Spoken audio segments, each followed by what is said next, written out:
Hello, আসসালামু আলাইকুম। সাগর খামার ফরিদপুর থেকে ছোট্ট একটা শর্ট ভিডিও নিয়ে চলে আসলাম। তো আজকে হচ্ছে আমার ব্রয়লার মুরগির বয়স 21 দিন চলতেছে। তো প্রচুর পরিমাণে গরম। এখানে অলরেডি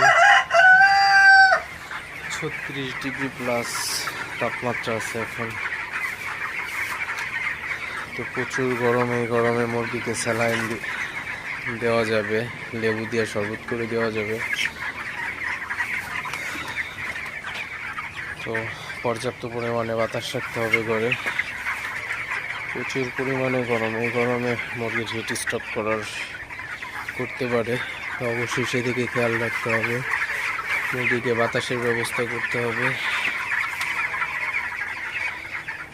মুরগিগুলো আমার আজকে 21 দিনে 1 কেজি প্লাস হয়ে গেছে অলরেডি।